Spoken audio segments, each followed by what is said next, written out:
Are back live. It's been over a week since I've been up. I had some family.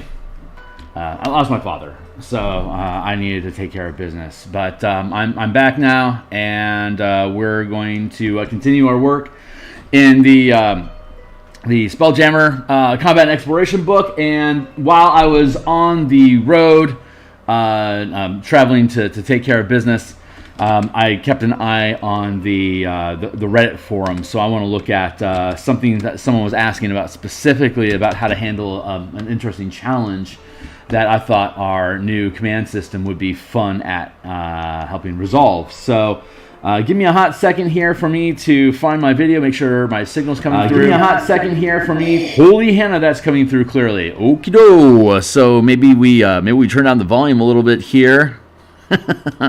There we go. All right, cool. And let's see, if y'all follow me on Twitter, I've just posted on Twitter, and thanks for those new followers that I have. Thanks for being interested. I like you guys being around. Thank you. So that's on Twitter now, and I am going to just take a few moments here to drop signals into the Discords, which has become my favorite place to sharpen my knives and talk shop and stuff. So like the DMsGuild Lounge and the Drive-Thru RPG workshops. God, I can never pronounce your name, dude. Durzazad. Thank you, Durzazad. God, I'm horrible. Anyway, cool team. Met them all over in Terran and Destructiboy's. I think I just double posted. Yep, I just double posted there. I'm going to. Oh, delete this one. Hold on. I'm rusty. I'm going to get back to here. The Luchador class just dropped on the DMsGuild, and that is Josh is over at Dungeoneer Pack. If you've been watching his stream, you've been seeing it developing over a number of months. Josh is a slow brewer like I am, so all the steps that he takes are pretty methodical. And he has a lot of buy-in from folks that check out what's going on. So it's a stable product. You should definitely check it out on the DMsGuild. Taryn over at Indestructiboy helped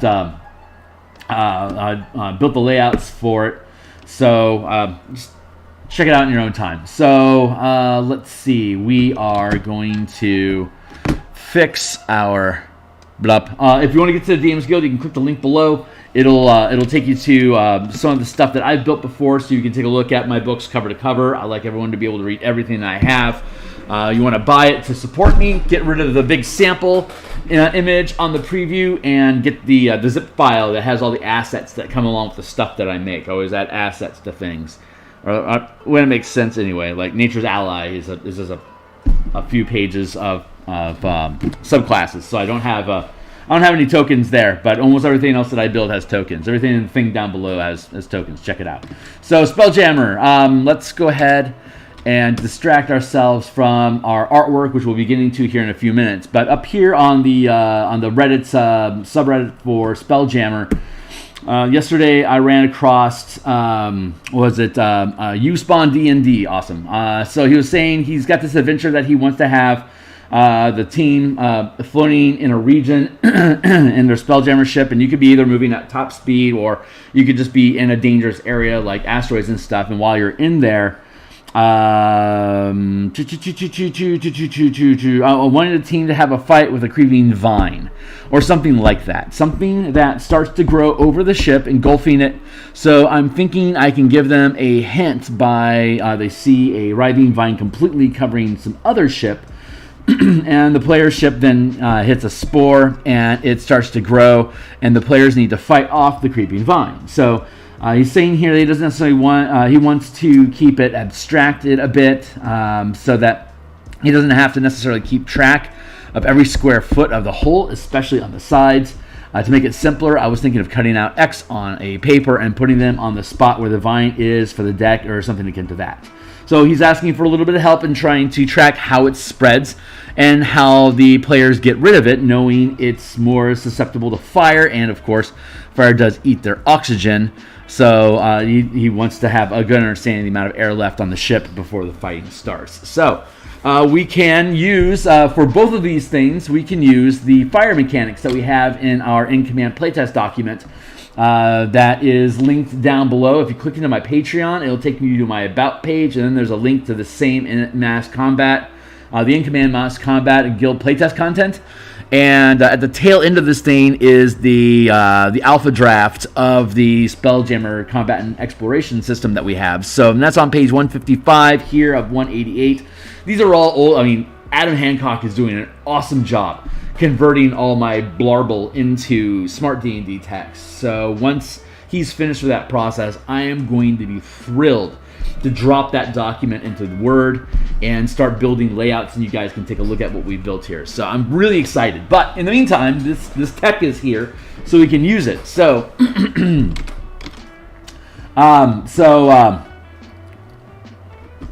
you spawn D&D. This is for you, dude.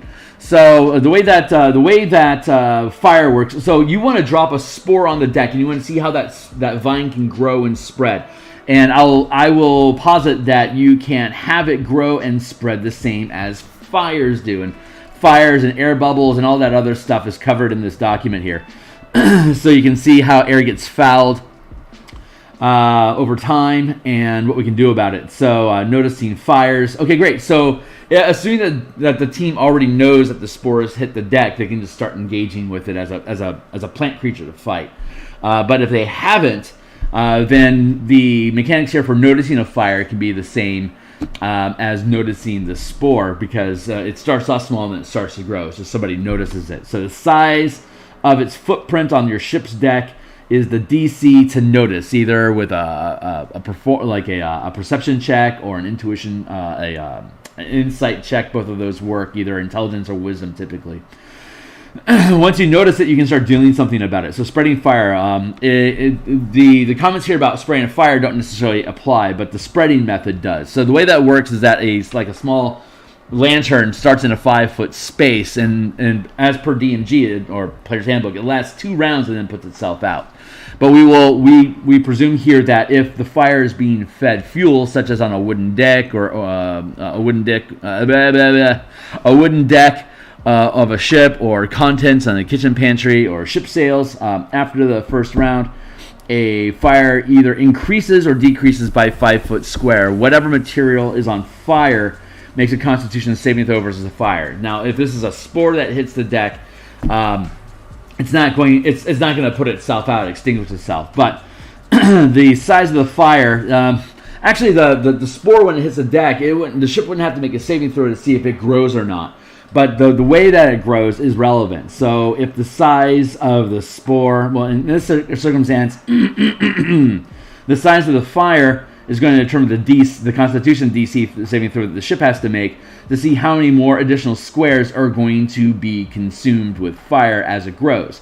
So once the fire fills a 4x4, a 2x2, like a 1x1 can grow to a 2x2 by filling 4 spaces. We'll look at this on a map in a second.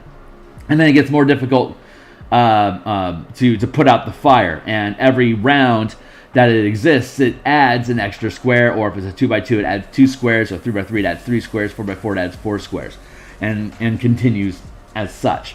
So then you have to put the thing out, which you can do with saving throws, and you got smoke and all this stuff. You can look at this stuff in the document down below, but we want to just look at this very basic mechanic for the spreading of the spore that hits his deck. And we're going to get to our Scaver artwork here in a minute, but I just wanted to explore this a little bit further here. So here's the Nyogi asteroid field hunt that we had done, which playtested great before I needed to go away. But it's relevant in this situation. So the Reddit request was, how can I easily map this thing so it doesn't become a big problem? Here we're using a Surstar's Kobold crew to demonstrate how we can have this happen. So if this deck gets hit by a spore, we could then take, I'm going to just use this green mana token that I have in the 5-color mana spell point variant rules I have linked down below. You get these different mana symbols. All this stuff is in the bundle that I have linked down below. Elemental Key has a lot of these tokens, as well as the 5-color mana spell point variant rules. But so we can have here, hey, Hornetico, man, seems to be back, dude. Welcome to be here. So if we're going to have the ship get hit by spores, we could either have a few spores hit different points on the deck, or we could you could have just like different points that you want to randomly throw these things in. I don't know how many hit points. Damn it, I keep forgetting your name, dude. Over here on Reddit, Spawn D&D, thank you. Spawn, I don't know how many of these different points on your deck you like how many hit points and AC and stuff like that for spores, but you can have them drop on the deck. What I would recommend doing, using the mechanics that we just briefly looked at about the size and spreading. Hey, Hornetico, let's see. I seem to have missed the beginning of the stream. I just got fired up, and I'm just talking about somebody's Reddit post here. Spawn D&D was asking about how can I show a plant creature spreading on deck if the ship gets hit, and keeping it simple. So that would be my proposal. I would propose that we would start with a large size space that these things that when a spore hit, it fills like I just said, a large space. So it has pardon the pun, good seed ground, like a good seeding. And then whenever each round, if you want to show how this thing spreads, you just pick another square, one square there, and then have them grow in different directions. So you have here, there's a mast here, so you don't want to put it there. So you could have one here and like say here, and then this round you could have, get that out of the way. You could have one here, and then say like one here. So you could do this. That's the first round, and then if the team isn't responding to it, then the next round it can grow again. So in this, with the fire, when you make fires, what I recommend is that you just continue filling out the space until it fills a. This is a sloppy map, but it's so it's a little rough and tumble here. But it would fill a 3x3 space, at which point it would then go 1, 2, and then 3 per round, right? So. Let's see, going back to where we were. Bop, bop, bop, bop, bop, bop, bop, bop, bop, bop. Right, so this is where we were at the end of the first round. So now they got to start fighting this stuff. And this creature's going to have X amount of hit points per square. And, you can send the kobolds in here to go attack it or whatever it is that you decide to do. Whatever it is that Spawn D&D decides to do with his encounter. But what we're interested in is how the the spores spread. So on the next round, it spreads out again, and presumably the kobolds are fighting it, and that's going to do whatever it does. But I'd recommend that we continue on the same line like this, right? So that because it's growing out like a vine, or if it can sense life or whatever, maybe it grows in the direction where it senses the most life closest to it. So you can do things like this. But what I would then do is the 2x2 space can grow 1x1, and if they're able to, if you have a single one, like you could start another one over here to cause trouble, and then you could have it start growing out like this each round. But then here, final words on this would be that, like say you have a round here, this grows here, and then this grows here. These two things. Then here's one round, this thing's growing like say like this. This next round, what you could do is you could drop it in like this. It's crawling up the mast, and now you have a 2x2 here, a 2x2 here, a 2x2 here. The next round, this grows. Now this becomes a 2x2, and this is here. That's a 2x2. This one here can grow here, and this one here can grow here. This one still has one left over this round, so that grows there. This one has become its own 4x4 space. So now it can grow here as well. And if this 1x1 is growing, then it can grow here. And you can see how these things are intercepting into each other. So this becomes a 4x4 space. Now this can spread this way. And this is filling in. Bam, this became another 4x4. So now there's 2 growing here each round. There's 1 here. This is growing 2 each round. There's 2 here. This is growing 2 each round here. This is here. This is growing 2 rounds this way now. This grows 1 more, and now this becomes a 4x4 space. This 4x4 here is 1 round, 2 rounds, 1 round, 2 round. You've now got a 2x2, and It's a sloppy map. Sorry about that. It's not perfectly aligned. I was kind of on the fly with this one, but this is another 2x2. So you got 2 here, 1, 2, and then you got a 2x2 here. So this grows here, 2x2 here, and now these things are forming into another 2x2, 2x2, 2x2, 2x2, 2x2. But, or you can look at this, and this is a 3x3. So this could be doing 1, 2, 3 per round. Now it's a 4x4. So you can go at 1, 2, 3, 4. So you can keep growing at more and more of these plants. Every time it's a 2x2, it grows out 2x2. 3x3 per round, 4x4 per round, and as they combine, they all start growing on their own, and you can quickly overwhelm the ship with spores. And this was less than a minute.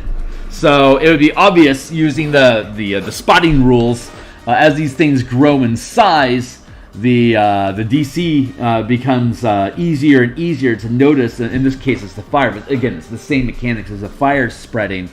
It's spore spreading, and then you can look at the mechanics here about catching things on fire and eating up your oxygen supply per 50-foot square, and smoke extinguishing the fire and stuff like that. So if you have to burn it out with fire, what you could do is you could catch things on fire here, and then these fires, bop, bop, bop, bop. You have to have, where'd you go, buddy? Gimme. Where's my assets? Hold on. Get up here. And then we'll get back into artwork. So, general playtest, planes, Jared stuff, ethereal. I have a fire token somewhere around here. Bop, bop, bop, bop, bop, bop. Bop, bop. If the plant can catch fire itself, then I've got a fire token in here, dudes, I swear. And I know I am OCDing on this probably more than I should. But there we go, fire. Okay, great. So if you're going to catch it on fire, you can start dropping fires on top of the spores, but now you have to deal with the fire. So you got collect, bop, bop. As you catch these things on fire or attack them to get rid of them, your choice. But if you're building a fire here, then this fire is going to go through that same spreading process. So they could be eating, and again, you can check out the. You can see how extinguishing the fire, you can resolve that, and how smoke will burn out the ship. So the fire does d6 damage per square per round, and if you get to a point where the fire deals 50 damage to the ship times the number of squares that the ship fills. So if we're looking up here, it's a 130 foot long ship. So that means it fits a 150 foot by 150 foot space.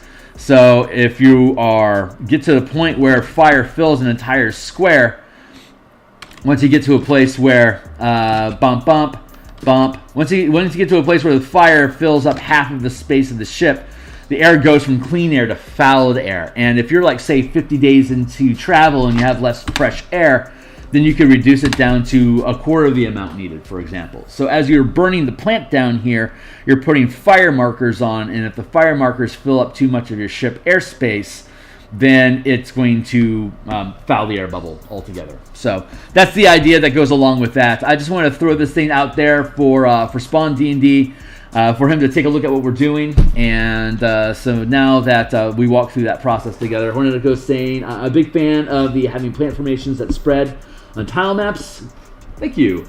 Be represented by having the token spiral out and the blooming petals. Exactly. So it's fun, and there's all sorts of any kind of spreading effect. You can use that if it fills a 1x1 space, it spreads 1 per round. If it fills a 2x2 space, it spreads 2 per round in different directions. If it's a 3x3, 3 different directions, and if it's a 4x4, obviously 4. So it's easy for a smaller fire to grow bigger and bigger. And you can if it's a fire, you keep it collected around the base until the base gets bigger from 2x2 to 3x3, and then by 4x4. But with those vines, you can have this stretch off in a line, and when they bump into each other, that's when they form a new knot. And then you have 3 knots that are all working. So hopefully that makes sense. There you go. So this content's in production, and we're going to have it out to you guys as well. Once Adam finishes the playtesting, or finishes the editing, then we'll be able to start doing layouts. But most of us came here for the artwork that we've been doing. So the cover of the Spelljammer, we did this on stream, and now I haven't taken a look at this in probably 10 days. Let's see where we're at with it and see what we need to do. Okay, so obviously I made some modifications since our last visit, but I'm liking how we're looking. So we're going to, what time is it? 6:30, 6:40 almost. So we got 120 minutes. No, that'd be 2 hours. We got 80 minutes for us to continue play. And so I'm going to get over here to my timer. I'm going to set a 20-minute timer. Bloop, 20 minutes on the clock. Let's get at it. Pen in hand. I'm really glad to be back home. It was great seeing family. It's sad. It's obviously losing my father is. He was awesome. You know, he was a force. And it was great to see so many people showing up for the funeral and to be able to reconnect with family that I hadn't seen for a long time.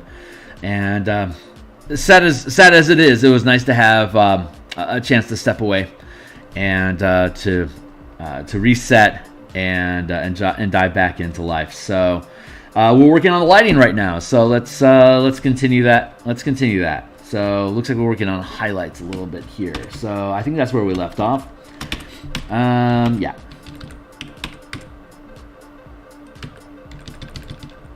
So that is what we're going to do. I don't know how. Well, obviously I'm talking a lot right now, but I don't know where I'm at. I'm still. We got in to Seattle last night about 8:30. We went from flew out of Memphis. It took us to Charlotte, North Carolina, so it took us further east before it slingshot us back to Seattle. And it was a great flight. It was smooth. I was able to get some great sleep in. Yeah, all the blah-de-blah. So let's see. Right now I am resetting to get my brain back into space. Oh yeah, that's right. I wanted to work on highlights.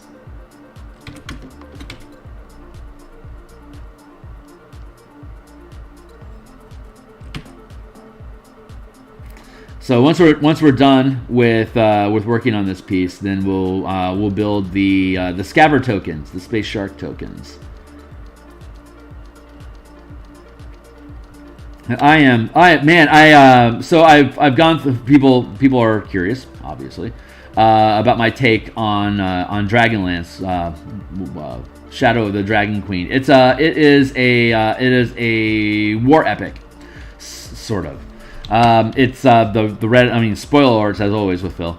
But the way that Dragonlance is built is there's the Red Army, which is I guess like the Marines for Takesis that have been leading the charge into attacking Solamnia, and it's the what is it? The line of scrimmage. I forget what they call it, but there's like this snaking line that they have going through. Like if you got your map right, they have this snaking line, which is like the front. So it's a line of scrimmage, and it's like 15 feet wide or whatever. So you got this river of pain that goes between where your team is at and the NPC team is at, and you're fighting the line. And I'm okay with that. That kind of works the same way, honestly. That we just looked at with like how you could, instead of having the line of scrimmage be a permanent feature on the map, have the map, and then you can just have a chain of enemy units and ally units that form that line. That obviously using the in-command mechanics that we already have, that becomes a go over here. Hold on, real quick. Same document here. We can go way up here to the further front of the document, like around page 70, I want to say.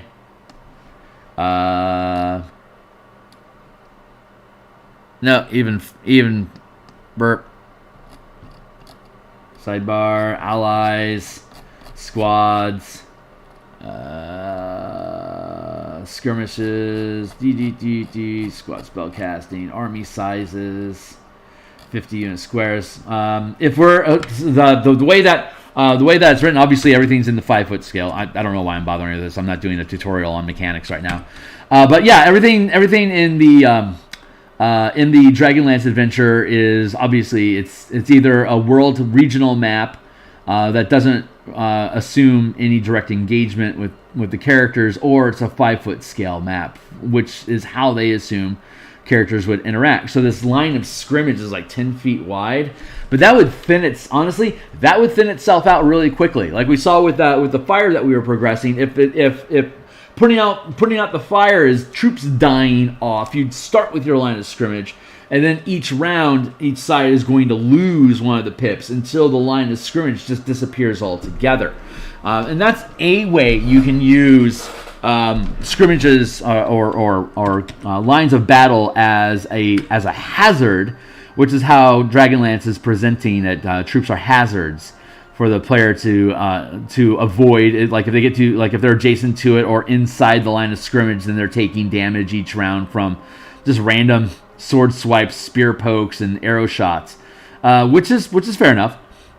But obviously, when we go in and once Spelljammer is done, we'll then fold back around here to the mass combat system to do the dungeon guild, the dungeon squads and armies specifically, so we can build that out as a kit, like we're doing with Spelljammer here.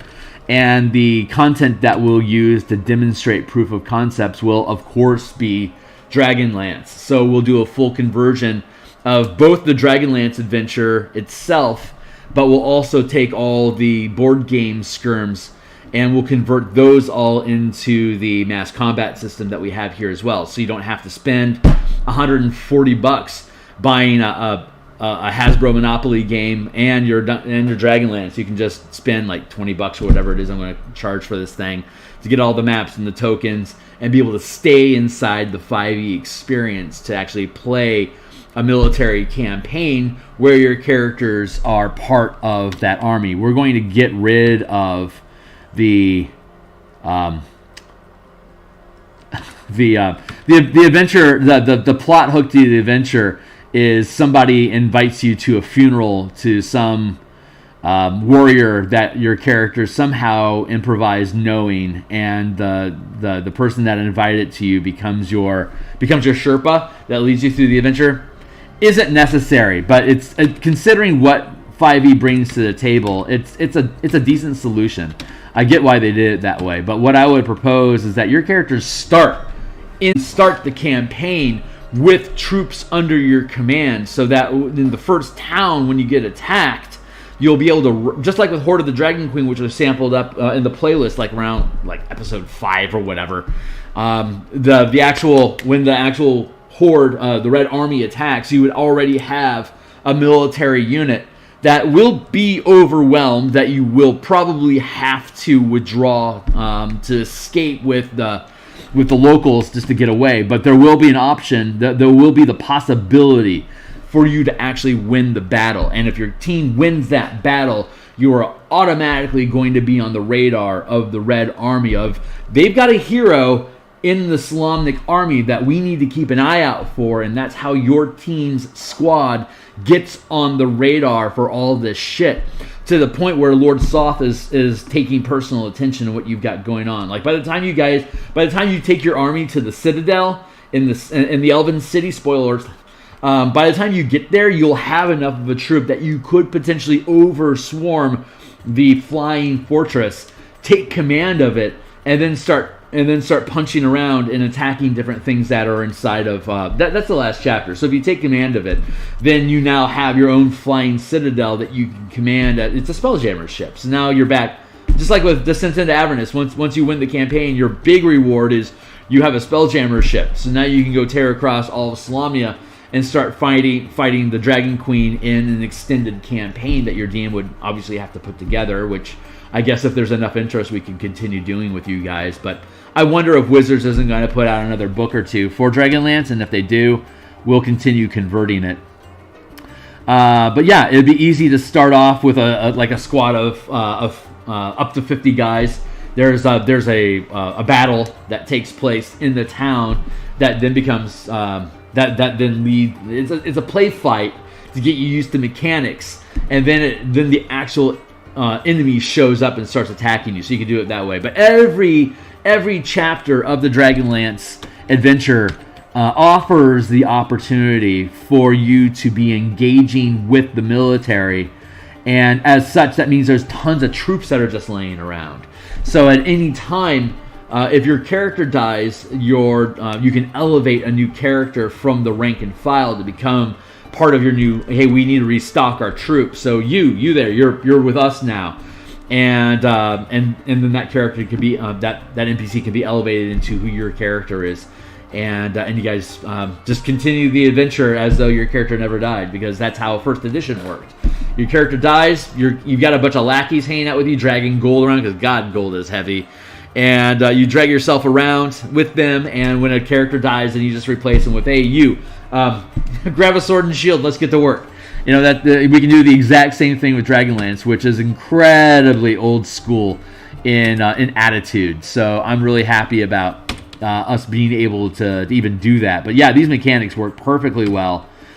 Just glancing over the Dragonlance adventure, it will be as easy to convert that as it was to convert Greenest in Flames in Horde of the Dragon Queen. So we will no longer use Horde of the Dragon Queen as our base as our base proof of concept in the product when we release on DMsGuild. It will of course be the Rise of the Dragon Queen. It will be in command of Dragonlance, I guess. Maybe that's a working title. But yeah, as soon as this book is done, we'll finish up our army and squad mechanics, which is already super close to like the only reason we aren't working on its layout right now is because Spelljammer is a hot topic. So we want to finish one thing before we get distracted by another. We're going to have Planescape coming down the pipe, and we might have some Dark Sun stuff happening according to Nerd Immersion. So we gotta not be distracted and chase what's new and shiny, and stay the course in completing this product. And once Spelljammer is out, it starts building a backdrop. Like all the adventures that I'm building, it ends with you get a Spelljammer ship. So every campaign that I'm working on leads to you expanding into the Spelljammer space, and then hopefully this stuff is going to smoothly curve into working with Planescape. So you can, because that's how I've been running my campaigns since both of those settings came out in the 90s, that Spelljammer can be used inside Planescape and vice versa. They work together. The planar Astral Sea thing, it was like, I was thrilled to see them do that, because that's always been my no-brainer go-to concept on how the multiverse works. That wild space just leads into the astral, or in some instances, astral space is wild space. There's no difference. So you just got your systems orbiting each other inside of a thin astral sphere. So, but however you want to shake it out, it all works together. But I like being able to lead from one toolkit to the next. So it would be, hey, if you like this Dragonlance combat stuff, now that you've got a flying fortress, maybe you want to use it in Spelljammer and Light of Zoraxis or whatever, and leave Kryn space to. You can save your world by like the Astral Elves show up and start killing Kryn. So now you got to do Light of Zoraxis, and you can start with a flying fortress. So that's silly fun. But you can mix and match campaigns like that if you have all the tools that work together, and that's what we're trying to do: build these toolkits so that they have a common feel, have common flavor. That you can once you get how it works. It's easy. It's super easy to use these things once you have like a few minutes of use with them. It's pretty intuitive, and once you do, you can start thinking, God, I can go collect villagers and make a first rank squad to try to fight these ogres or whatever. And you can just. I think I got two colors going on here. Do I got two colors going on here? All right. Well, whatever. Right now I'm just trying to get the lighting effect right, and so far I'm fairly pleased. Let's do that.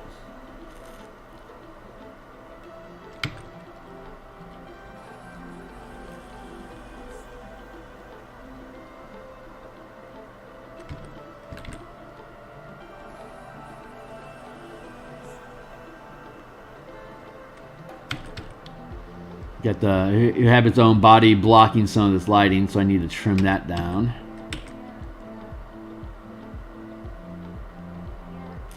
And the curve of the metal itself is informed by where the highlights hit.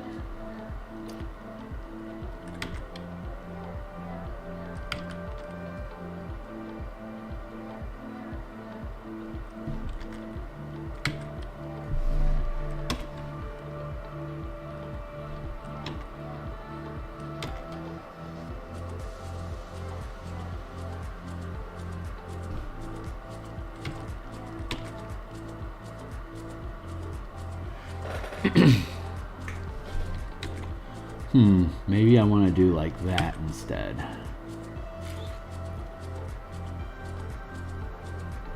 That feels good. I like that. I like that a lot.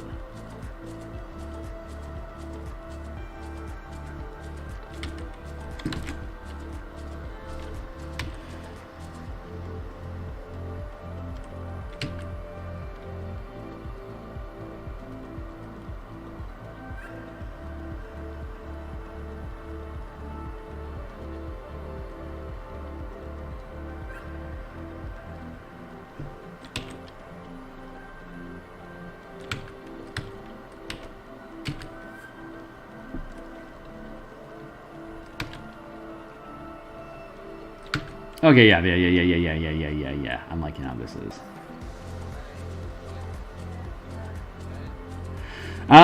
You know what? The time away helped me resolve some of the mechanics that I was for the Martial Powers project that I stream on Mondays. I've been able to resolve the complexity of the paradigm system and how it can be mechanically represented with different damage types. So I'm happy about that. I've been able to resolve that complication. My brain just noodled it out in the time away. So when we come back on Monday, when we pick up Martial Powers again, we'll be able to finish that up. And boy, oh boy, Martial Powers is getting ridiculously close to being ready to go. So I suspect once we finish the Eberron adventure and the Spelljammer mechanics, we're going to be doing both the squads and armies and probably Martial Powers at the same time again, which I'm happy about. I'm okay with that. So it's going to we got a lot on our plate. It's going to be really fun. But yeah, I'm going to get rid of that. We're just going to. Yeah, we'll just do a highlight like that. I think I'm content with that. So we got that there, and we got this thing here. We got this lighting here, and we got this lighting here. Got this lighting here.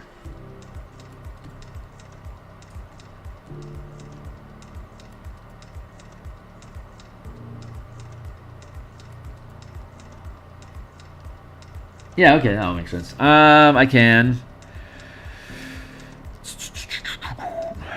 Let's face here.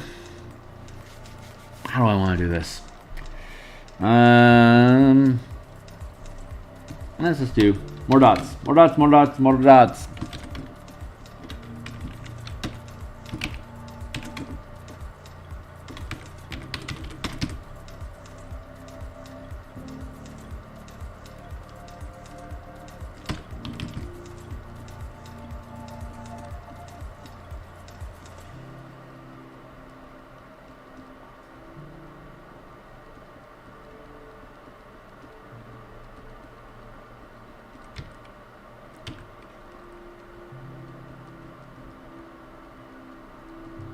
Just flush that out a bit and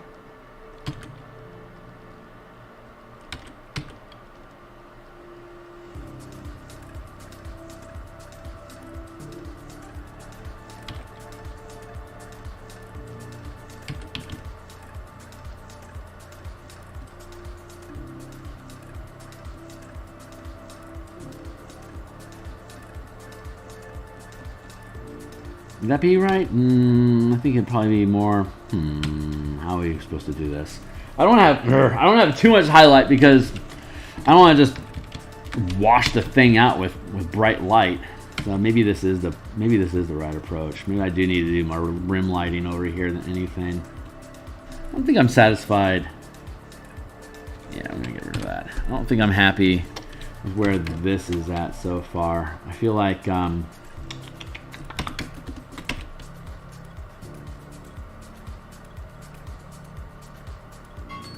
hey, timely timer. Let's keep on kicking on. Here, DT. Cool. Yeah, let's get some environment reflection on here. I think that'll help.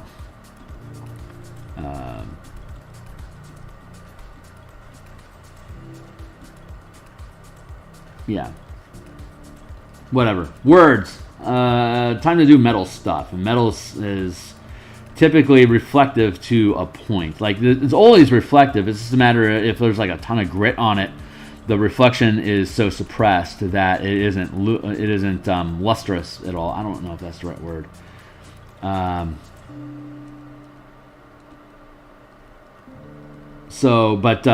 metal has a base color, and then it's overlapped with whatever the environment is around it. Kind of overlaps it in this reflection bit, and you can like fade that into the structure. So I'll show you here in a second. I'm going to flush this out like this.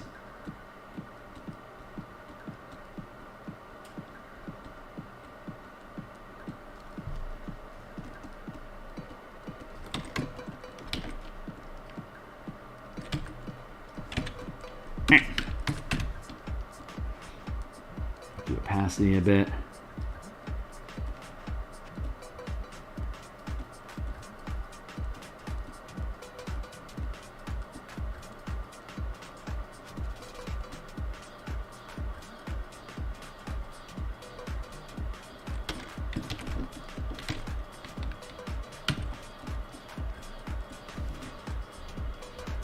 Reneko says, hey man, super excited about to see where the martial powers goes. Thank you. I wanted to make a book of 9 swords type characters for a long time, but 5e doesn't really support it. Yeah, no kidding.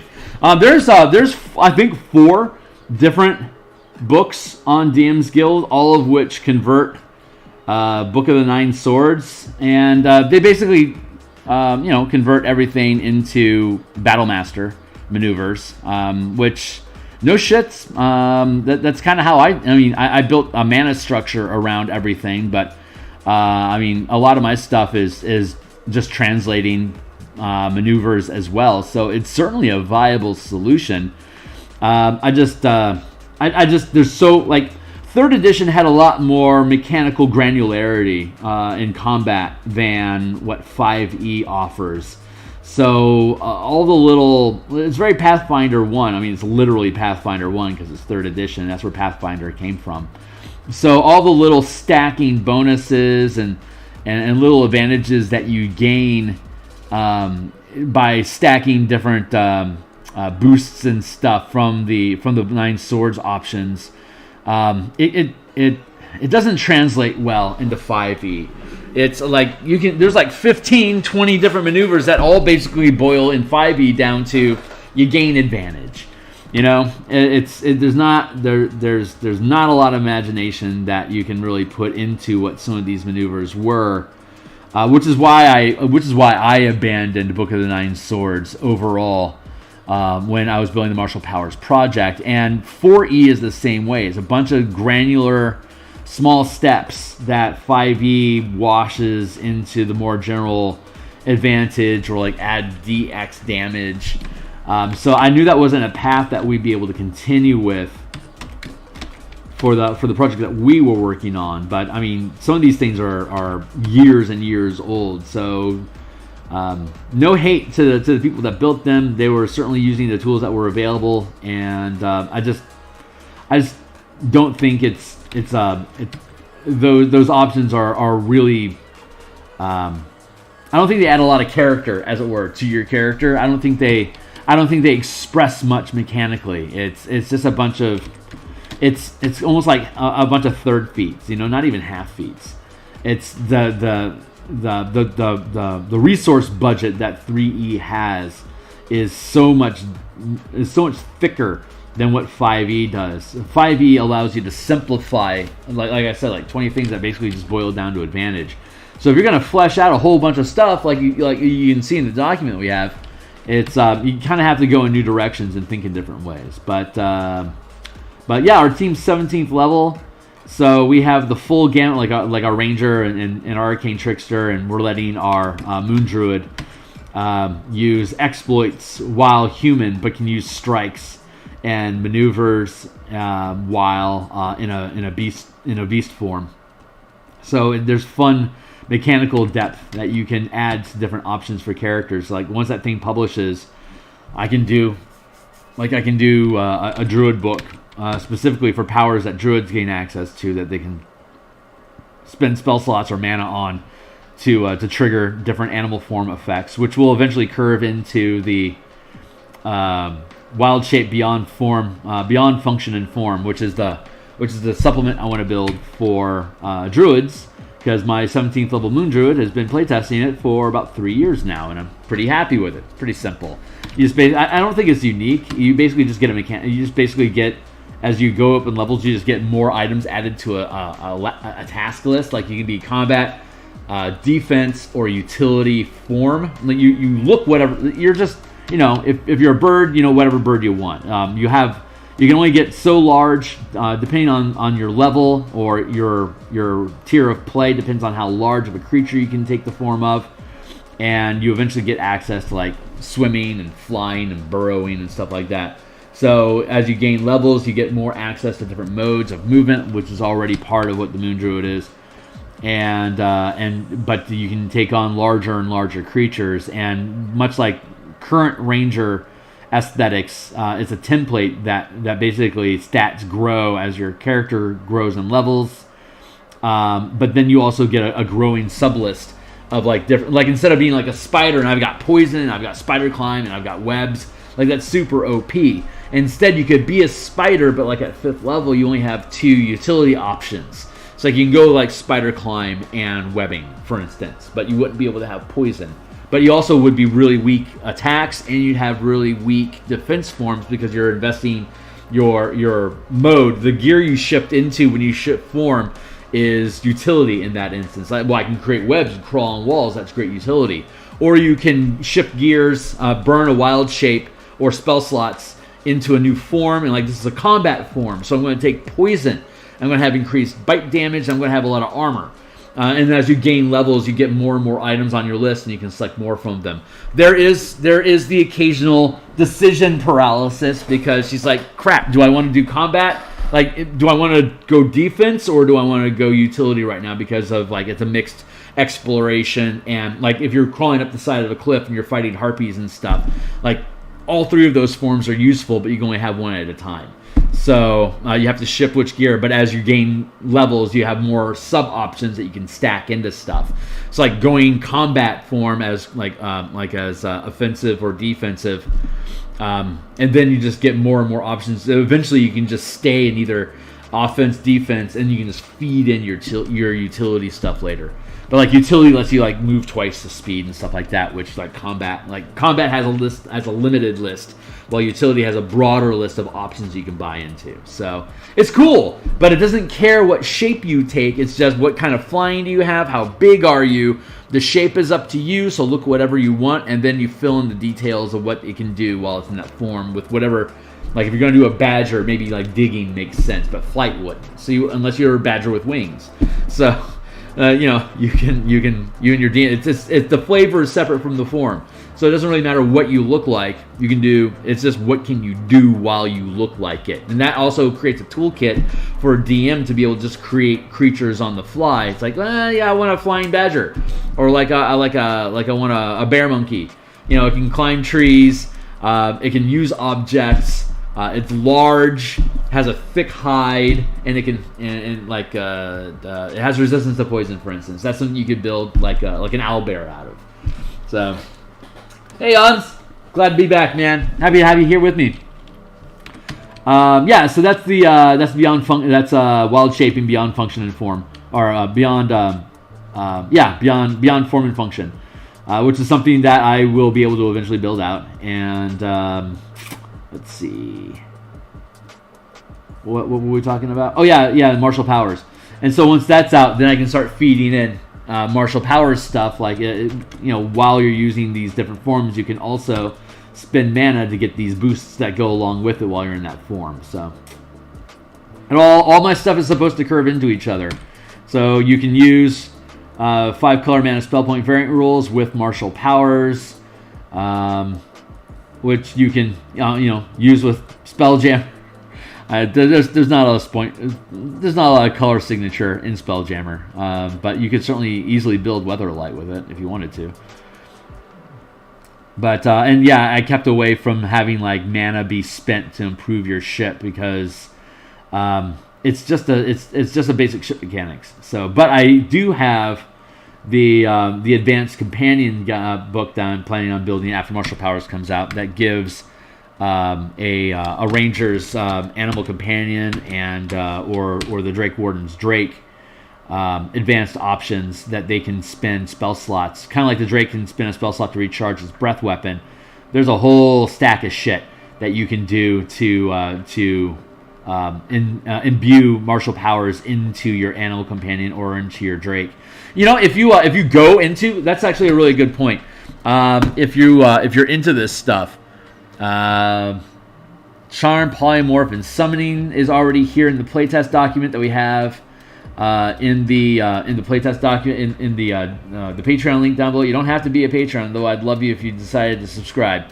There's no real perks other than just helping the cause. But all these mechanics are here, and then further down there's class archetypes. So we have the Artillerist that summons turrets. Here's how you handle the turrets. Here's how your defender works. The Ranger has both the Beastmaster and the Drake Warden. This one in particular is super useful for Dragonlance because when we convert Dragonlance, you will be commanding your own dragons. So you'll be able. So if you choose the Solamnia Knight Drake Warden, you'll have your Drake Companion, and you can see that it scales up in time.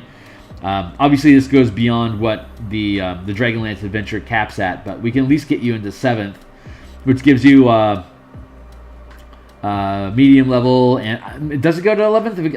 I forget how high it goes, but it might only go to 8th level. So this might cap out where you're at. So it's not super useful, but I mean you could cast in large. I mean the thing scales. So if the adventure stops at 8, then you don't get the super cool high end stuff. But eventually you get a gargantuan sized dragon that can do stupid amounts of damage, but you can like share spell and bestial fury and exception. Like all this stuff can curve into. I'm getting distracted.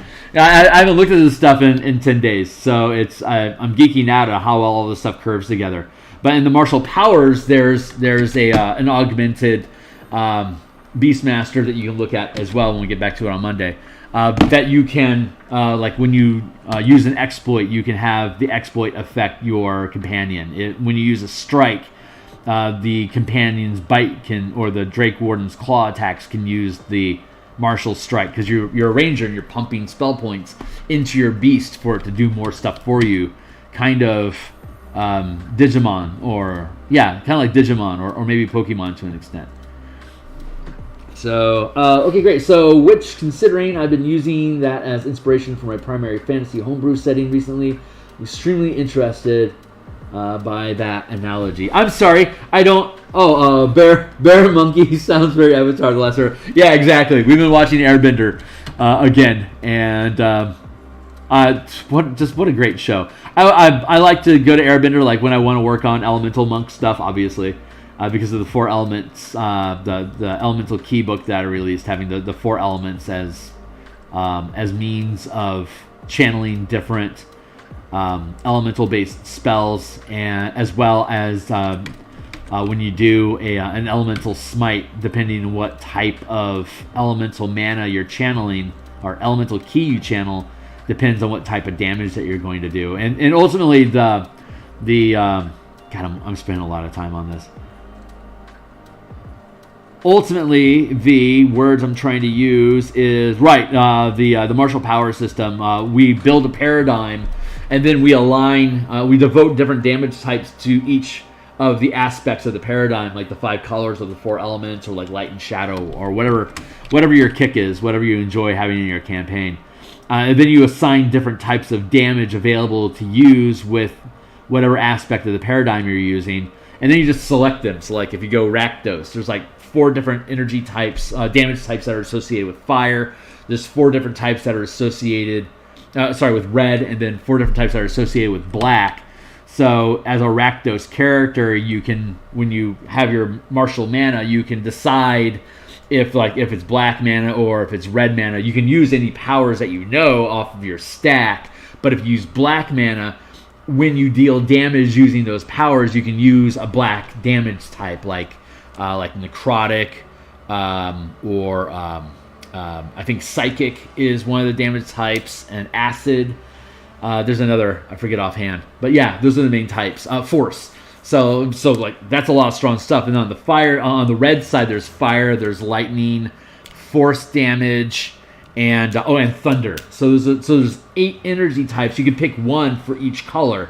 So like you can have like psychic damage from black and like say lightning damage from red. So when you're playing your Rakdos, say your Rakdos barbarian, and you use martial powers with it, when you're raging and you're dealing extra strike damage with your attacks, if you're burning black mana while you do it, then you could be doing psychic or like necrotic damage with your attacks instead of like slashing damage if you wanted.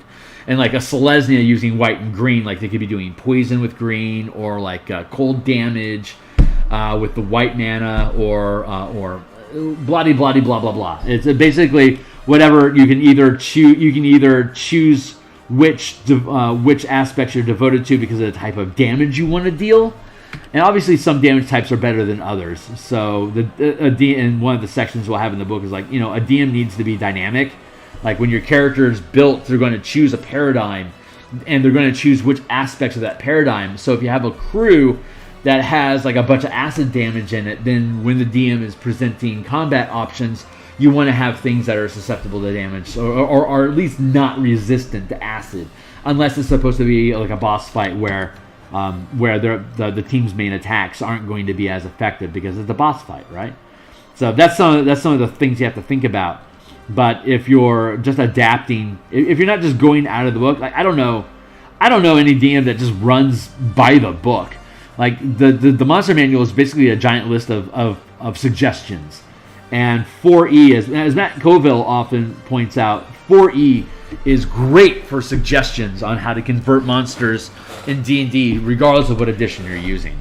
So I definitely recommend that. But you can flavor the things based on the paradigm that exists. Like whatever magic paradigm you're using in your campaign, you can create all of your creatures to use those paradigms. So you're feeding the narrative language of your team's preference into the campaign, so that they're engaging with the content in the way that they want to. If they want to have an elemental themed campaign, then everyone's element is going to be the elemental paradigm, and you could like have people choose 1, 2, or all 4 if you want, whatever you want, however you want to build it. You can have different paradigms, but you have to lock in like what damage from each aspect of the elements that you want to have access to. So anyway, ramble, thunderclatter, boom, boom, boom.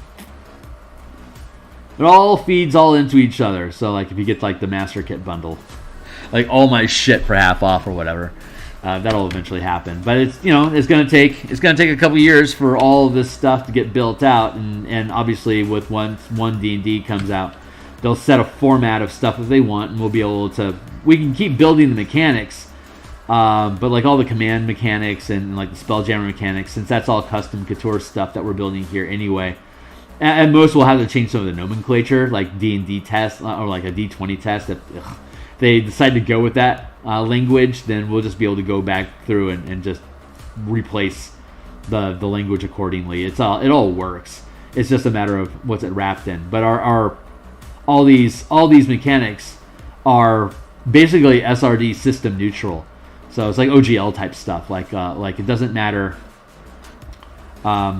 All these mechanics worth like first edition, third edition, fifth edition. You just have to bend the narrative. Sorry, not the narrative. The specific mechanic language that you use to stay compliant with it. Like if I'm going to put on DMsGuild for one D&D, then I want to make sure that when that finally arrives, that we switch out all the language in here so it stays compliant, so people understand what it's looking at. But we want to publish it ASAP, because once you publish something on DMsGuild, you can always go back to the original document. So you'll be able to see all this stuff in its original 5e format, and we'll just release a new version to be formatted for 6th edition. So, yeah, so that'll work out. I think I'm almost done yammering about that. God, I've got my yammer on this morning. Thank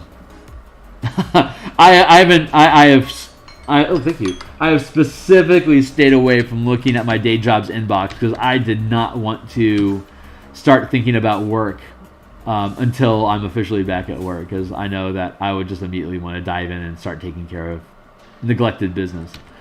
So.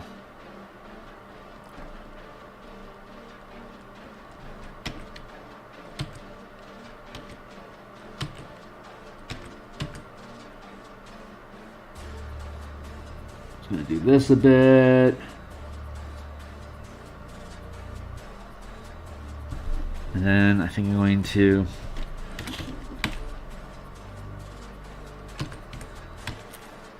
do this a bit.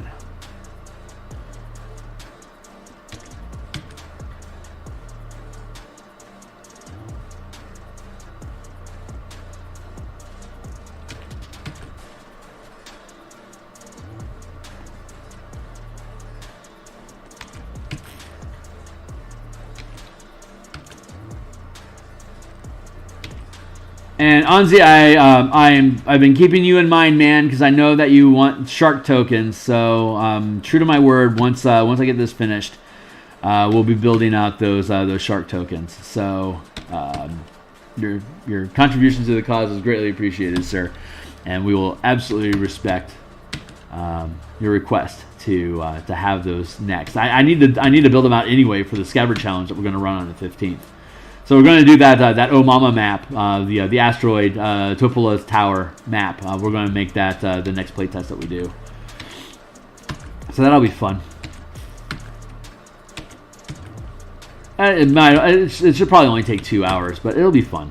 It can be broken up into multiple encounters if you wanted to, depending on whether you can grab whether you can kill off the shark right away or not. It kind of sets whether or not it's done quickly or if it's going to spread out over multiple days.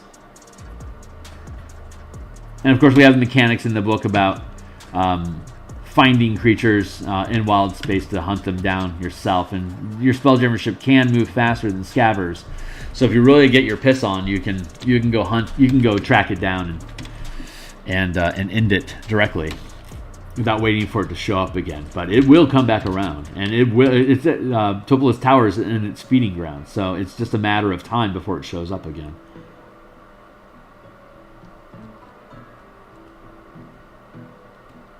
Ooh, new feed. Hey, I have no doubt they will be great. Oh, thanks. Given how awesome the illustration is going, thank you.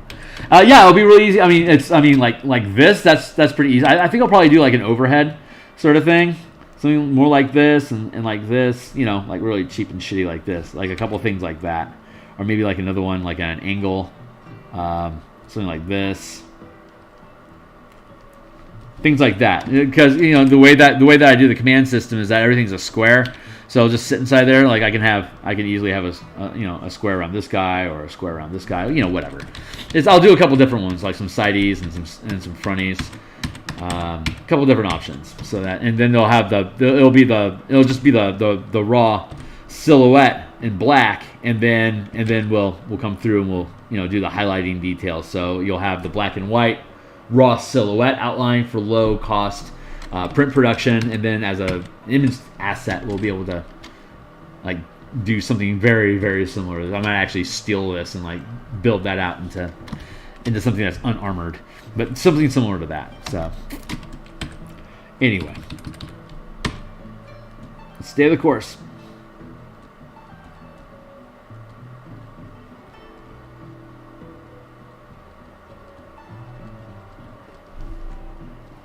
Let's merge that down.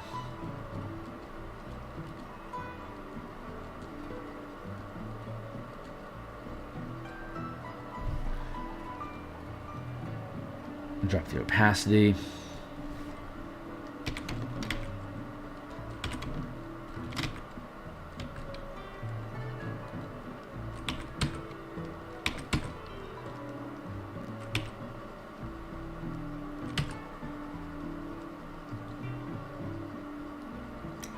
Finished watching The Peripheral. That is a fantastic series. My brother George and I have a running gag that that we can judge the quality of a fantasy or adventure show or movie or anime or whatever as a God, I don't know how to put it. If the characters do what our characters would do, then those characters are being written smart. If the plot and the villains do things that we as DMs would do, we consider the writing smart. So The Peripheral has both smart characters and smart plot. It's like, if that was a D&D campaign, George and I, we would both be more than happy to have had that as our campaign. And it's like the first season of Wildwood, for example, that was a smart campaign. We would have been happy to have been involved in that. But after the first season, it kind of lost its way and turned into dog shit. And it got stupid. It's like, that would not be our campaign. It got dumb fast.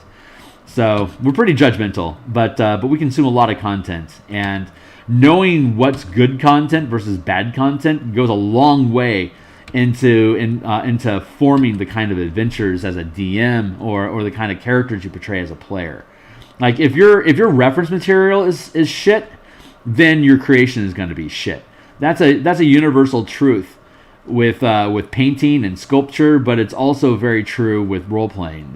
If you've got if Wizards of the if Wild Beyond the Witchlight or Out of the Abyss are your only examples of what an adventure is, then that is how you're going to build adventures, as opposed to any number of dozens of first edition and third edition adventures that have been published that are a lot less story driven and more interactive for characters to be able to build things out of them. So there's definitely differences in quality that, and if you don't know the difference, then you could end up drawing hands with 3 fingers, because that's what Dexter's Lab looks like. So why wouldn't I draw characters with 3 fingers? It's like, well, maybe you should reference Magic the Gathering a little bit instead.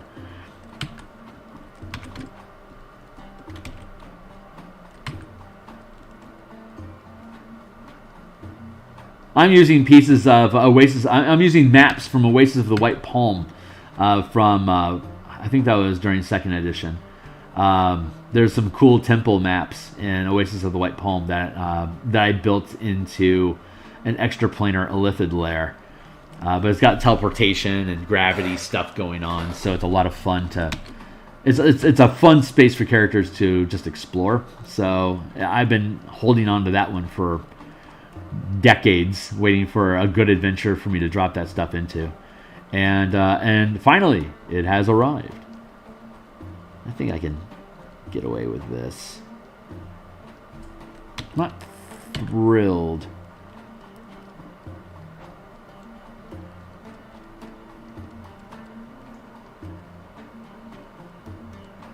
I think I just have to grind on this one until I can be content with it.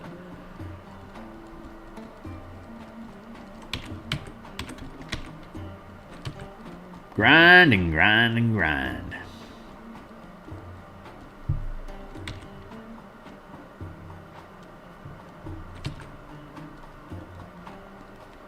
Eberron Adventure is still coming along. Stuart Braz is an amazing editor. If any content producers out there, if you want to take your work seriously and you need editors, Stuart did editing for both the Theros Odyssey anthology that I did a lot of the illustrations for with Sticky Hunter and Core Artificer, as well as the first volume is about to go gold. That'll be my first gold project. I'm thrilled about that, and that was just a joy to work on. And that crew is currently working on a Spelljammer anthology of different crystals, or different systems to hold on.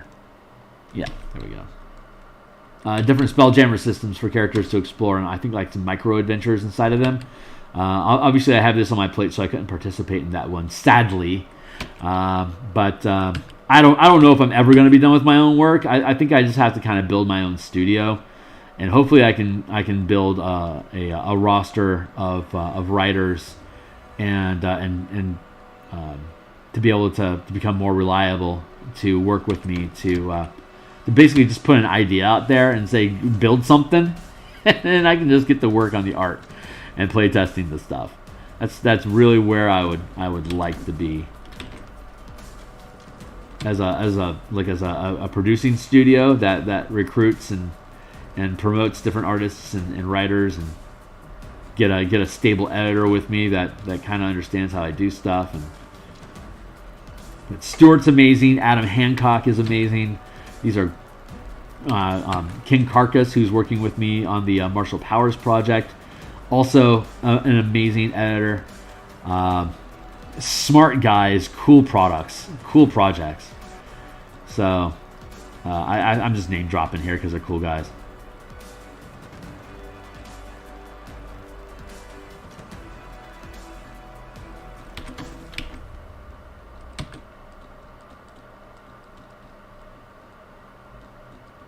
Like, metal has gradients. Metal's interesting. It's a mix of gradients and hard lines. Like these hard line shifts feel more metallic, but you also have to have a little bit of gradient going on so that it feels like, so you can feel the curvature of the object. If it was just hard flat cubical like a chrome 6-sided die, you'd be able to have stark lighting on each face surface. Just very, very basic lighting techniques work for the general form of a metallic object, but metal is incredibly engaging with its environment around it. So you have to think about how does the metal, like if the metal is curved, how is it working with the objects that are around it, because it's going to pick up and feed off of those a little bit. Like I can come in here and I can grab some of this color, and I can have that blend in here to shade to affect the base color of the metal that we chose. I can go in here. I can do this.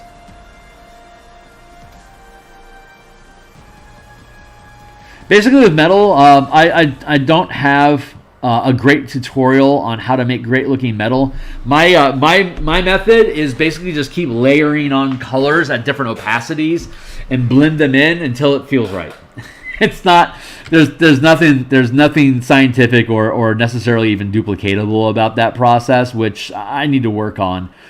But a lot of the times, I just need to throw more paint and more rendering at it until it feels good. And once it feels good, I'm like, yeah, that services. That's good enough. And then I can walk away from it.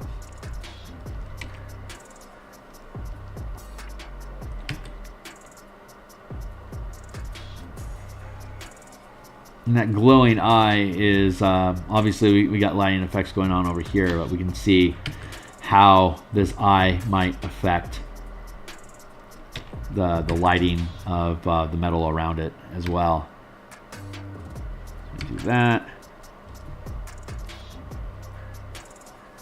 And I am not a good hardline artist. Like, I am not a draftsman. I am much more sloppy and organic with imperfect lines and imperfect curves. And normally I can make it work really well, but I recognize how much that style chafes against metal. So I have to think about how can I stay true to what my style is, and by style I mean acceptable imperfections. Let's get things straight. Whenever you're dealing with a style, you're deviating from reality. Unless you're doing complete hyper photorealism, you are working with style. Style is a aesthetically pleasing concession that you are lazily not duplicating the content that you are producing. So when I say my style, basically what I'm saying is that this doesn't jive with my style, when someone says that, they're basically saying, we have hit a mechanical limitation of my skill set that I am adapting to look this certain way, because even though it's not accurate, it's aesthetically pleasing enough for you to suspend disbelief and potentially purchase it. So you got to be really realistic to yourself about that. So when I'm saying, hey, you know, my style, my organic style doesn't work well with metal, that's me down low saying I'm not good enough to do draftsman work, and I am not very good at hard line artwork, which is a flaw in my work that I have to own to maintain any kind of credibility with you guys. That is me flat out saying, yeah, I suck at doing this, but it is what it is. So so hopefully during this process, I'll discover instances where I can just be a little bit better. I may have 15,000 hours of artwork under my belt, but it doesn't necessarily mean it's good artwork. You got to keep that shit in mind. So, Shark Knights. Hell yeah, dude, Lore Seeker, dude. What is up, my man? Let me hide your the reference here. This is, I'll probably actually end up blocking this off like something more like this in the end. Like I can get away with like this. It's going to really depend on when I build the page that's talking about scavers and night. Like it's not in the playtest document that we have here, but it's in the final draft. We fleshed out like how to have chariots dragged by creatures through wild space, and like the problems of having creatures with instincts to hunt in wild space, trying to like, you don't have to eat, breathe, or sleep in astral, but scavers eat constantly. So if you try to take them into the astral space, navigating the astral space is a matter of just maintaining focus on what your destination is or what you want. And what scavers want are Kandori to eat. Giant, space whales. They want to eat space whales. And the only place they can find space whales is where space whales eat, which is in the light of a star. So whenever you're in astral space as a knight riding on a shark, you are constantly going to be fighting the instinct of that shark to go back to the wild space system where they know there's a star there. They can go and eat whales. So that's why spelljamming is important in D&D. You can have things be dragged by space creatures through space, yeah, but again, you're constantly fighting their instinct to go back home. So developing Spelljammer helms lets you use your concentration as a beast of burden.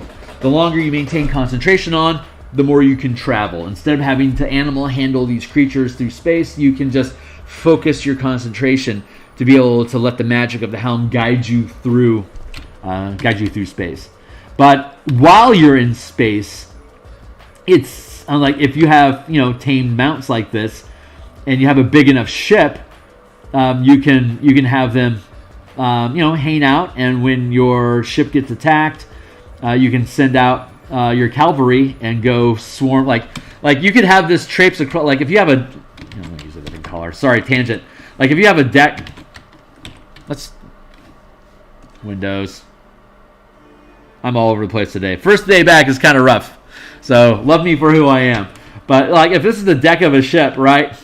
And you got a guy here who's like, oh no, we're being attacked by pirates, and your pirates are on these. This guy, let me shift this up a little bit. This guy on deck here, like he can get skewered by this lance, and now you basically, like if you got your deck of your ship here and you got these little sharks, they can traipse across the deck and impale and knock crew off of. So like if you've got, like if you're here and you've got like a trebuchet here and you got like a ballista back here, and you got like 3 guys and crew here on your ballista that's back here, right?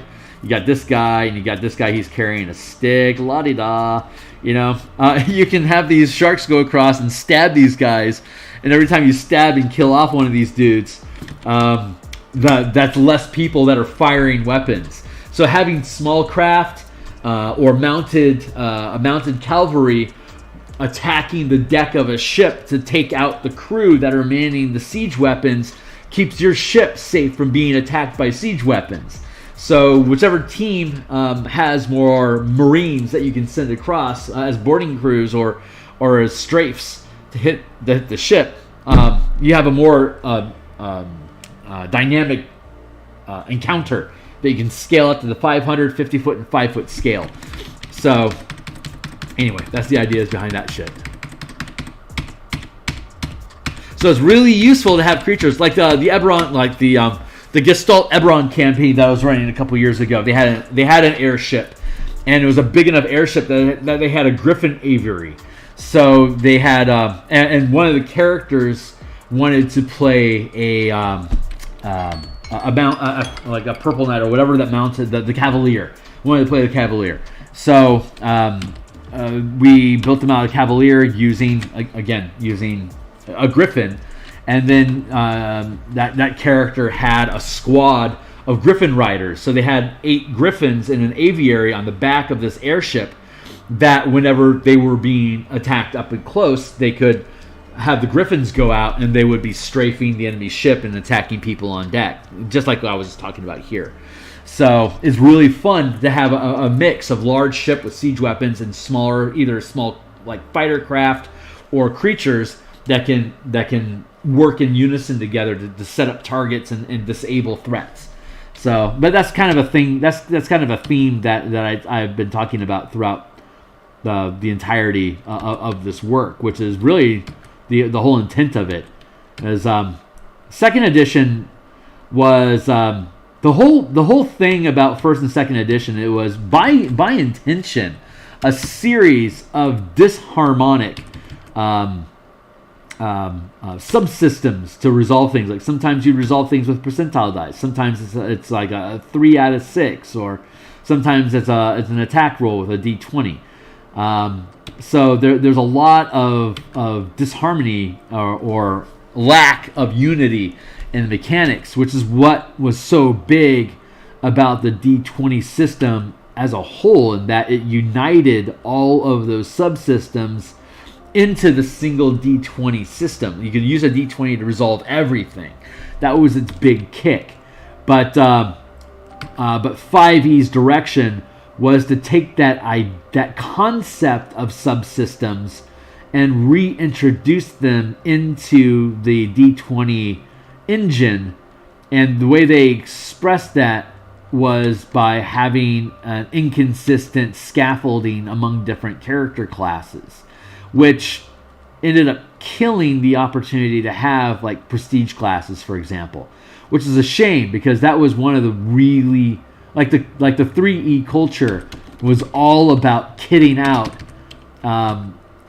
getting access to different prestige classes through different character classes. Like if you could be a telekinet, like a master of the unseen hand, use telekinesis as combat, and while you could get access to it through Wizard, eventually getting telekinesis as a 6th level spell at 11th level, like it was a 5-level prestige class. So like from 11 to 6, from 12 to 17, you're a master of the unseen hand.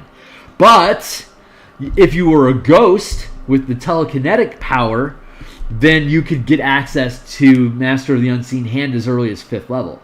So you could game, like I want to be a telekinetic master, and I don't necessarily need a body to do it. So I'm going to exploit using the ghost template for a 2-level adjustment, specifically so I could get access to telekinesis, so I could access Master of the Unseen Hand.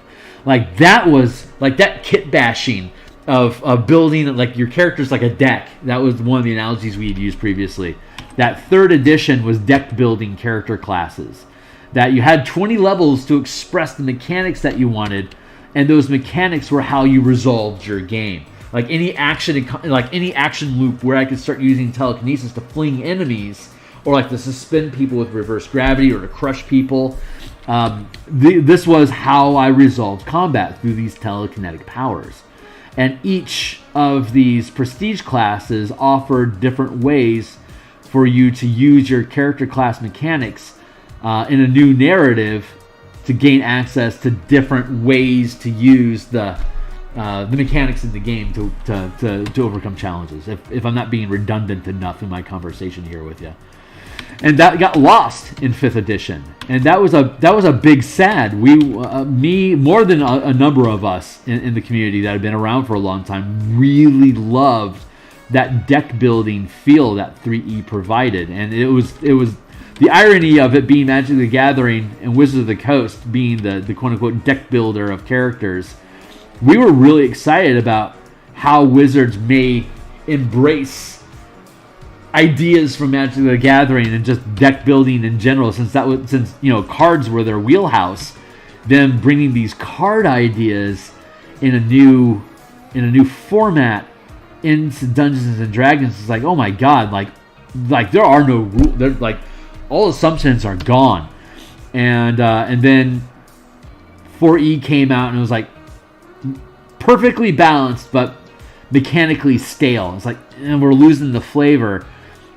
And so when they came around with 5E, they threw out a lot of really cool mechanical options that they had been spending time developing into what we have now. And I love 5E, honestly. I mean, to be perfectly truthful, 5E is amazing. I love it. But I just think there's more variety they could have retained from 3E and more mechanical balance from 4E. If I don't know what 6E is going to try to do. Honestly, it's going to be what it's going to be, and designers like us, we're just gonna take whatever is current and we're just gonna keep running with it. So I'm kind of stuck in the ones like in whatever 6E is going to be, because my whole shtick is Wizards isn't going to teach you how to play the game, so I should build things that use their assets and help you reconsider how you present this content, so you can have that earlier edition feeling of empowerment. 5E is disempowering, is basically where it comes from. The writers, this is a personal take, like super freaking hot observation, personal take. So I am more than happy to be eating crow on anything that I say here. If anyone wants to, throw up a hand at me about, being out of line, that's cool. So hot take incoming. Watch out.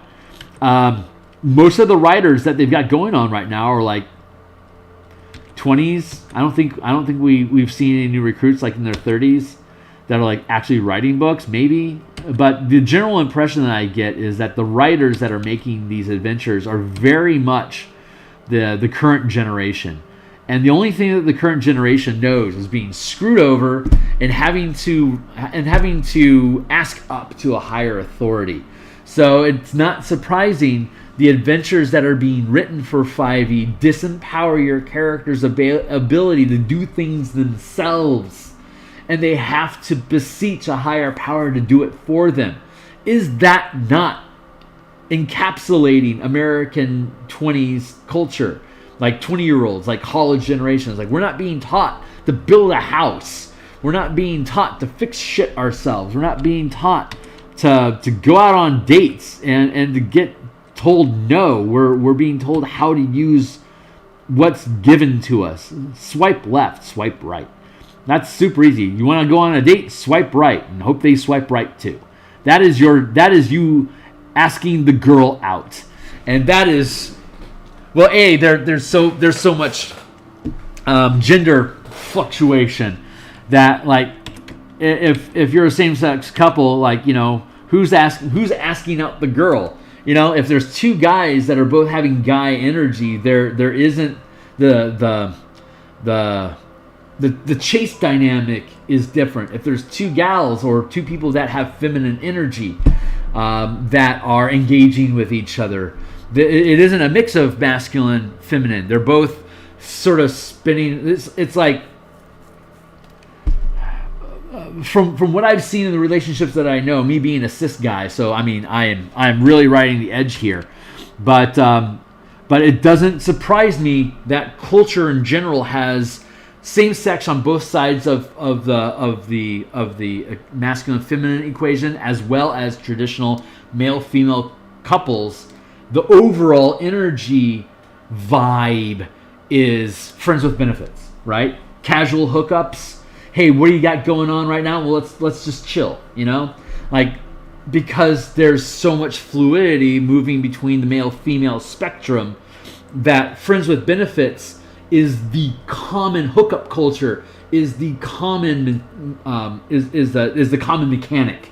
So all these hookup apps are expressing hookup mechanics in a relationship building game, right?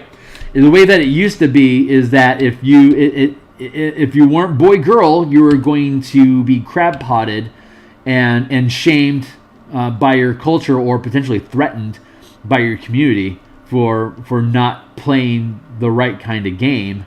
It's like, I don't like this male female dynamic. Well, you should just play Pathfinder then. It's like, I don't want to play Pathfinder. I want to play 5e for boys and girls.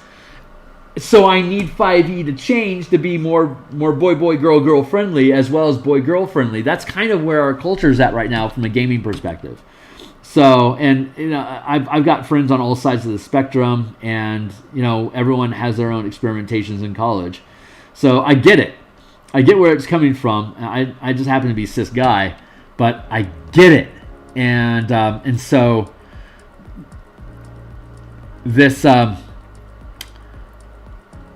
the bigger bend, looping back to the original idea I was trying to get across here, is this hookup culture.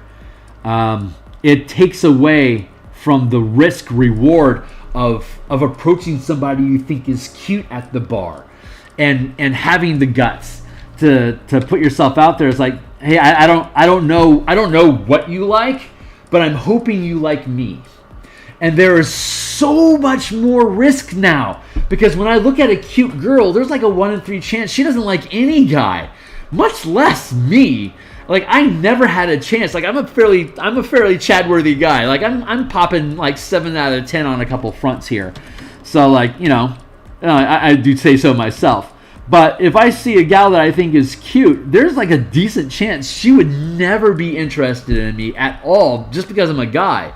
But there's also a chance that she might, it could be a Chasing Amy sort of thing, where sometimes she likes guys, sometimes she likes girls. But that means I have even more on the line as a risk. If I'm going to walk up to somebody I think is cute at the bar, guy or girl, doesn't matter. If I think they're cute, there's a lot more variables into it. So it's more about, do you like me? And that is so terrifying. So much more terrifying. It's not like, that's a gal. There's a decent chance that if I'm a good enough guy, she might like me. Now it's even more so. Am I interesting to you specifically? Because all of her friends could be like, why are you dating a guy? That's messed up. And now she's like, oh, maybe I shouldn't be dating a guy. Maybe I should stick, with the gal pal format that I've been enjoying. But this guy compels me, and I don't know what it's going to do to me. It's super scary for everyone. It just gets more and more complicated. Anyway. Thanks, MTG. I don't blame anyone that. Hopefully the social commentary isn't scaring you off, man. But the people that are writing these adventures, this is the kind of culture that they're growing up inside of, where like personal risk, being the hero, like this is all to say, the dating scene is being a hero, and it's all about you taking the personal risk to create results that you're hoping for. And the whole society that we have here is disempowering people from taking personal risks for themselves and deferring to a higher power, which is how the adventures that Wizards of the Coast has been publishing are written. Like, Descent into Avernus is just a string of you asking for favors from demons that are supposedly way too powerful for you to ever potentially take on or be an equal. To ask, not even ask, but to demand results from them that you know that they can provide. It's a very, like, first edition was very much, I'm going to make you do what I want. I am going to take over your dungeon and take all your stuff. I'm going to take this piece of land and build a castle on it, and now I command it. And if you don't like it, you got to get out or pay me taxes. I'm going to go attack that neighbor, like Birthright. I'm going to go attack that neighboring that neighboring nation. That's what first and second edition were all about. And third edition started pulling away from that. And now, 20 years even later, the way that the culture mentality shifts, affects the writers that are building it. So when you have 20-somes that are steeped in this, I have no idea who I'm bumping into, so it's super scary to engage people directly, and we're being actively taught to not be personally creative and take personal risks, but to fall back on systems that already exist to support us. It takes a lot away from that empowerment that people turn, like a lot of the people that get into D&D have no power in their life. And that power fantasy is simply just having the choice. So Wizards doesn't create adventures that offer choices. They have these railroady narrative story type structures where it doesn't matter how you're narrating who your special flower character is. They don't really get to make a decision about how this thing goes. We're all along here. You just get to cry in your particular flavor. So anyway, you see, this is why I just sit back, relax, and enjoy my aromantic bubble of social protection. That should be a +3 magic item at least. Yeah. I feel super, super lucky being 47 and having to have gone through all that struggle and having found a gal that's my forever friend, you know. I feel very, very fortunate, and because I don't have that risk. We kind of hope we both die together, like in a car crash or a plane crash or something, so that neither one of us have to continue forward alone. because God, I have no idea what the dating scene is going to turn into, like in 20 years from now, like when cancer takes one of us. I have no idea where we're going, and it's terrifying. I mean, you know, no ego here, but I know I'm a good-looking guy. I make a lot of money. I can obviously chain some words together, and I like having fun. So,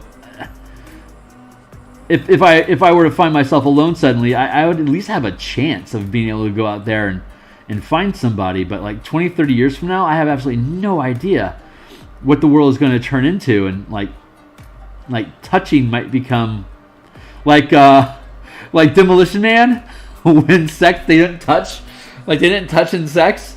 Like they just had like this energy field that they would get, like they would envelop themselves in together. That might be a thing. Like, don't touch me. That's freaky. Just get in my energy sphere and let's feel good together. It's like, is that sex now? that is a distinct possibility in the next 20 some odd years. Like, that's a real thing. Like, he doesn't know about the seashells. Like, what are you talking about? And they never clarify it on purpose, just to leave it vague. I love when movies do that. Like, leave things intentionally vague so you have to like spin on it. Like, what the hell are they thinking about? Anyway, I'm probably in trouble with the larger culture at this point, and I'll probably be shut down. So if I'm here tomorrow, we're all lucky, and you know, my apologies if I've offended anybody, because you can't have an opinion about what's going on in society right now without pissing somebody off. So I'm sure I've pissed off at least 1 million people at this point, and that's not my intention. I'm trying to explain how things have changed over the years, and how if you start off inside of a situation, like Einstein says, you can't solve a problem from within the problem.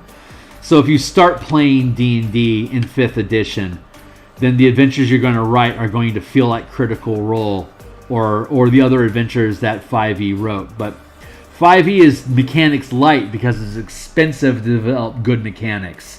So if they offload all that stuff into a narrative storytelling theme, it's easy to hire a writer to write a plot line that railroads you through encounters with NPCs, as opposed to building like an environment, a region that has different power structures that are at odds with each other that your team has to navigate through and either take command of, shut down, or negotiate with, working all 3 pillars. That's a lot of work. And you can see in the 1st edition modules that they put out, that work, you can see that work in there. And that work is not present in 5e. And that's the big disappointment that people feel about content currently. Is like, where's the investment? Like, how am I supposed to do things if I don't do them exactly the way that you say I need to? Which again is taking away your power as a DM and leaving it in the hands of somebody else, the writers of WotC. But their plot lines are disempowering. So it's a big problem. So my whole spiel is hopefully through these games to teach people how to be bold, how to take command of their situations around them, how to assert what they want for themselves, and to learn how to look for building alliances or building the resources they need to achieve what they want for themselves. And if your campaign is a good aligned campaign, then the goals of the people that are playing are going to be good aligned goals. They're going to be helping people, rescuing people, supporting and building the community. Or if it's an evil campaign, we're almost at 8 o'clock. If it's an evil campaign, then it's them dominating and taking control and exploiting the region. But that's your story to tell. And if you build toolkits and environments for characters that have movers and shakers and powerful, like if Azariel and Ball were presented as just powerful NPCs that command resources in Avernus, you could ask them for favors. You could offer them percentages of your souls as part of a negotiation. But you could also punch them in the face with 1,000 paladins. I've got my paladin posse and we're going to take over this town now, so get out. Like, that should be an option that you can choose, and that's what we're trying to bring back to all this stuff. and my whole thought process behind that is the skills that you learn in role playing are skills you can take to your real life. If you learn to express yourself and learn how to include other people in adventure and learn how to be a good team leader at the table, you translate into a good team leader like at your office. Like, you can think of the people, like if you've got 7 salesmen on your team, that is your combat unit and you are their DM. And you're trying to set up scenarios where they can work as a team to create successes or get sales. So, like, all this stuff is transferable. You just got to know why it is that you're bothering to do what you're doing, so you can see the benefit that it has to yourself, to your team, to your work environment. But it's just a hobby for most people, and that's great. But there are things that when you invest your time in it, that it teaches you things. It molds your behavior. So if you as a DM are trying to look out, is everyone at my table having fun? How's that introvert doing? As opposed to the extrovert, which is trying to drive the plot again. How, as a DM, can I make sure everyone is checking in, everyone is getting value at the table, everyone's going to be excited about showing up again next week? That's called retention. So you got to think about those things as a manager of your table, as a DM, is the same as a manager at your lunch crew at Hardee's. It's like, is everyone willing to come back in? Is there mutual respect being expressed across the table? Is there behavior happening here that is low key destabilizing somebody's sense of safety there, and they're going to bail on you? You're going to have to find somebody new. These are all transparent skills that all wash into each other. A good manager in an office environment can be a good DM because they're used to managing the needs and expectations of the people underneath them. They're transferable. So, I don't feel as if Wizards is going wide instead of deep. It does feel as if Wizards is going wide instead of deep as a business model for their products as late. D&D, absolutely, MTG is another radical example of that. But I am damn near out of time today, and I think I did more ranting than artwork. So this isn't as far along as I want it to be, but I think that looks good. I think I can just work on a little bit. I think I just work a little bit more on the highlights here, and I think I should be okay with this. I ground on that a lot, but I think, like, overall, I think it looks. I'm liking how it's looking, so I think we're going to be able to be good to go. I need to work on the color a little bit here, but yeah, I can take this and then I can use the same color transition and work it into the fin plates. And so that should finish this up. I think I've got a decent chance of having the shark done tomorrow and then us getting into the shield. And then once that's done, I just have this little bit of just this little spot that I need to fix. And then this whole thing will be done. So I think by Friday we should have this piece done. which means next week we can focus on shark tokens. And then after shark tokens, we'll work on all the ship tokens. We need to do 1x1 tokens for everything. And we also need 2x2, 3x3, 4x4, and 5x5 tokens for the ships, depending on how big the ship is. Like a hammer ship is 250 feet. So that needs a 5x5 token. But it also needs a 1x1 token. When you're at the 500-foot scale, it's a 1x1 token. At the 50-foot scale, it's a 5x5 token. So we have to build out all those token assets for the zip file that goes along with this SCE document that we've been creating. But yeah, this is just one of the interior illustrations that we built. This is a lot, Jesus. This is a lot more detail than, as always, than I intended to have in an interior art piece. But I got to do what the muse wants me to do, and God bless her for being in my life. So I got to call it today. It's 8 o'clock. At the front end of this, I was talking about how Spawn D&D over on Reddit was asking how he could create plants that grow across a deck. We had showed the mechanics behind that. So check that out, and Spawn, if you catch this. I'll drop in his Reddit thread that I did this thing today, and so, buddy, if this thing works for you, then I'm happy to give you an idea. But anyone else that's out there, just keep an eye out. Spelljammer Combat and Exploration. It'll be on the DMs Guild. Check my DMs Guild link below so you can see that I am completely honest. That you can read all my books cover to cover without paying for them. People buy my books. I think because they want me to keep building them, and that feels really great. And I appreciate you guys being a part of it. Thank you for being patient while I was away, taking care of honoring my father, and I'm really glad to be back in the saddle. It's Wednesday, so I'll be back for more artwork tomorrow morning, and we'll be doing more Eberron cartography tomorrow night, and I'm out for the day. So I'll see you guys on the other side. Thanks a lot.